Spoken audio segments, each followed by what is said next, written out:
that Rose Mbithe Mulwa and her son, Chris Mulwa, to remain in police custody for 21 days as investigations continue into the murder of Dr. Victoria Mutiso.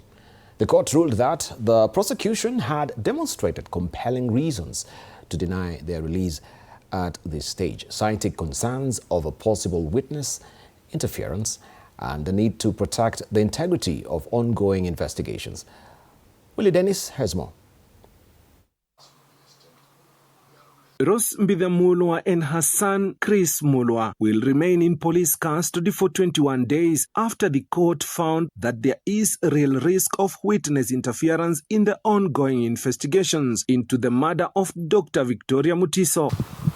In his ruling, Magistrate Geoffrey Onsarigo held that the prosecution had established compelling reasons to justify the respondent's continued detention. He observed that the alleged threats made against the deceased before her killing, together with the murder itself, provided a factual basis that the court could not ignore. It has been held by a number of authorities that is the most potent ground, and if proved, the prosecution's allegation of likelihood of interference with prosecution witnesses as such amounts to an affront to the administration of justice, thus is a justifiable reason to limit the right to liberty. The court ruled that the remand orders were necessary to prevent interference with witness and to allow investigators to complete ongoing inquiries. Rose Mbithe Mulwa was ordered to be held at Kilimani Police Station, while Chris Mulwa will remain at Kilelesho Police Station for the next 21 days. The court further notes that there was an existing land dispute,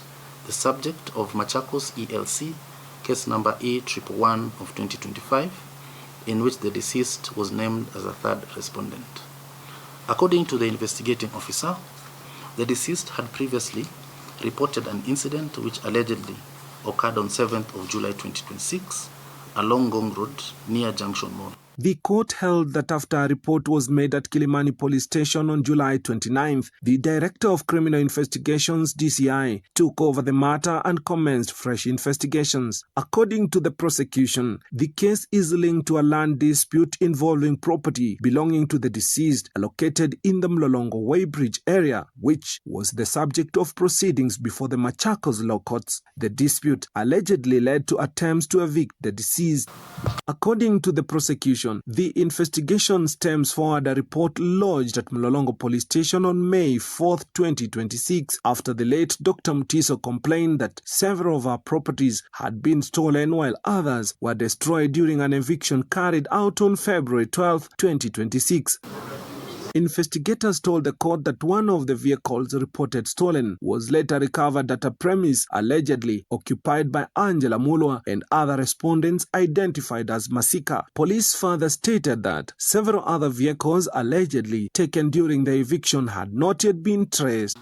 The DCI said detectives are also seeking to establish the relationship between Mulwa, Masika, and Rose Mbithe, who is separately under investigation over the alleged destruction of property. The prosecution maintained that the complexity of the investigations and the seriousness of the alleged offense justify the request for a 21-day detention period.